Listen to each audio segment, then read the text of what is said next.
사무엘이 이미 죽어서 온 이스라엘 백성이 그의 죽음을 슬퍼하며 그를 그의 고향 라마에 장사 지낸 뒤였다. 그리고 사울이 나라 안에서 무당과 박수를 모조리 쫓아낸 때였다. 바로 그때에 블레셋 군대가 모여서 수넴에 진을 쳤다. 사울도 온 이스라엘 군을 집결시켜 길보아 산에 진을 쳤다. 사울은 블레셋 군의 진을 보고 두려워서 마음이 몹시 떨렸다. 사울이 주님께 물었으나 주님께서는 그에게 꿈으로도 우림으로도 예언자로도 대답하여 주지 않으셨다. 사무엘상 28장 3절에서 6절 말씀. 다윗은 사울을 피해 이곳저곳을 돌아다닙니다. 그는 사울의 위협 때문에 지칠 대로 지쳤는지도 모릅니다. 그래서 그는 생각했습니다. 사울로부터 벗어날 수 있는 유일한 길은 상대 진영인 블레셋 진영에 들어가 숨는 것이라고 말입니다. 그는 그렇게 여기저기 도망다니다가 적진의 땅인 블레셋에 숨어들게 된 것입니다. 블레셋이란 나라는 몇 개의 지역 단위로 묶이는데 다윗은 그 가운데 가드라는 곳의 왕자였던 아기스와 만납니다. 아기스는 다윗이 블레셋을 위해 충성을 다할 것이라고 믿고 그와 함께 이스라엘을 대적하러 나갑니다. 사울 또한 블레셋의 공격 소식을 알고 있었기에 그들과 대적하기 위해 전투태세를 갖춥니다. 그러나 곧 사울의 자신감은 바닥을 치고 맙니다. 블레셋 군대의 규모를 보았기 때문입니다. 그는 두려움 때문에 마음에 큰 동요가 일어났습니다. 사울은 하나님께 묻습니다. 이 난간을 헤쳐나갈 방법을 주님께 묻습니다. 사울은 그때까지도 몰랐습니다. 하나님의 영이 자신을 떠난 줄 그는 몰랐습니다. 하나님의 꿈을 통해서도 또 빛을 상징하는 우림을 통해서도 그리고 마지막으로 선지자들을 통해서도 주님은 아무 말씀이 없으셨습니다. 사울은 하나님이 왜 말씀이 없으신가 의아해했습니다. 어쩌면 그는 하나님의 영이 자신을 떠났다는 사실을 이미 알고 있었는지도 모릅니다. 그것을 인정하고 받아들이지 못할 수도 있습니다. 사람은 누구나 자신에게 일어난 일을 받아들이는데 어느 정도 시간이 필요합니다. 좋은 일이든 나쁜 일이든 마찬가지입니다. 그러나 사면 초가에 빠진 사울은 하나님 응답 듣기를 포기하지 않습니다.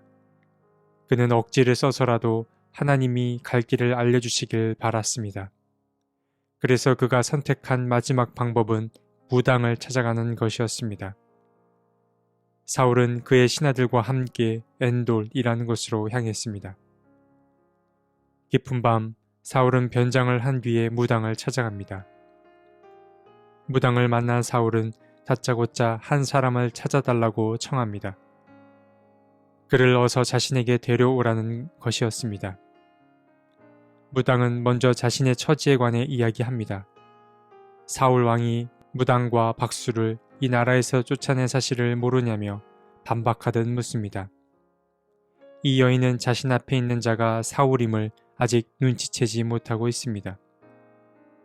사실 사울은 사무엘이 죽었을 때에 이스라엘 땅에서 무당과 박수를 모두 내쫓거나 죽여버렸습니다. 그래서 살아남은 자들은 이스라엘과 블레셋 경계 그 어딘가에 숨어서 지내고 있었습니다.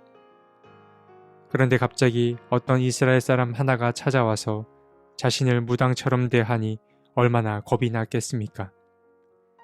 그녀는 이 사람이 자신을 죽이기 위해 찾아온 자인 줄 알았던 것입니다. 그러자 사울은 주님이 자신을 떠난 줄도 모른 채 주님의 이름으로 그녀를 안심시켜 줍니다. 마음이 놓인 무당은 그제야 누구를 불러올지를 묻습니다. 사울은 기다렸다는 듯이 사무엘을 불러달라고 말합니다. 죽은 사무엘의 영이 나타나자 그제야 무당은 자기 앞에 있는 자가 사울 왕임을 알게 됩니다.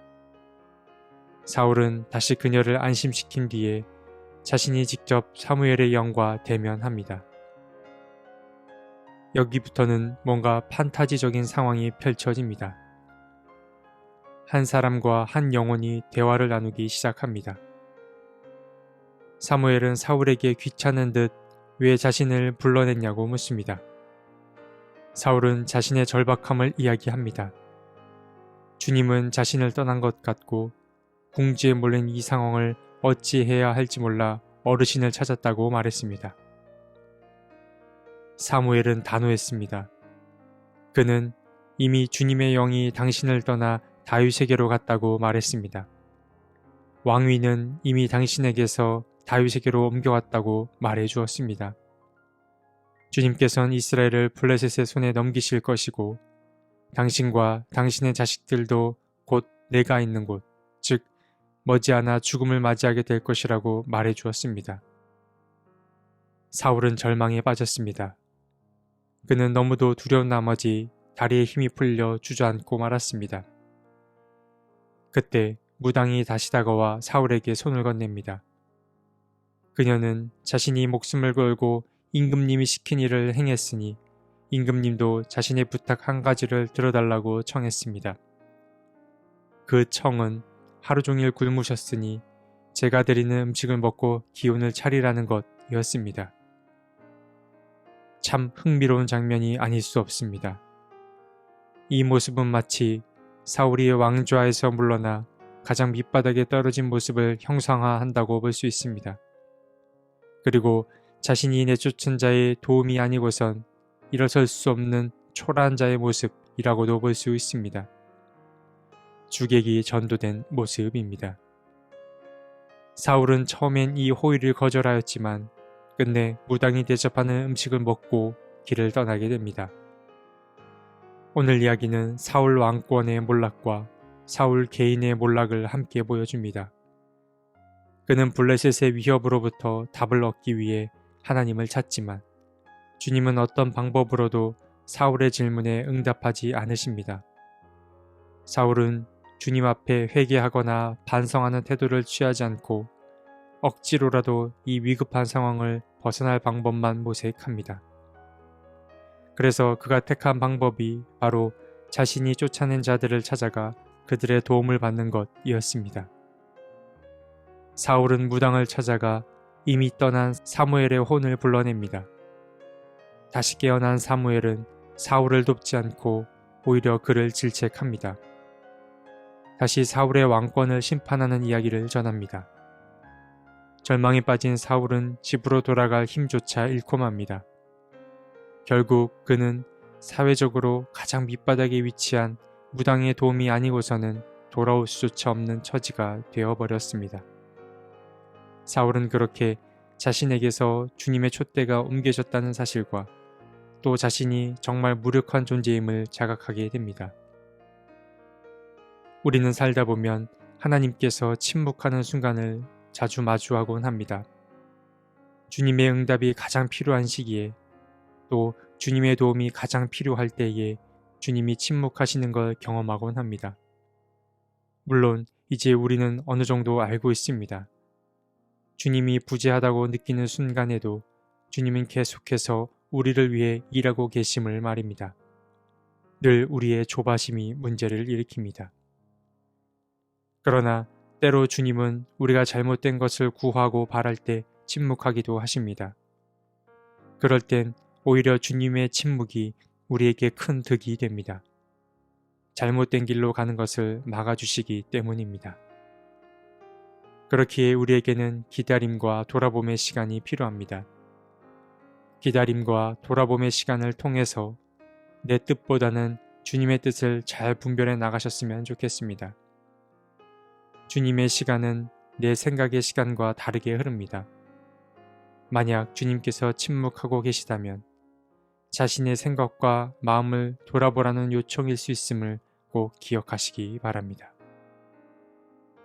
하나님, 때론 주님의 침묵 때문에 답답할 때도 있었습니다.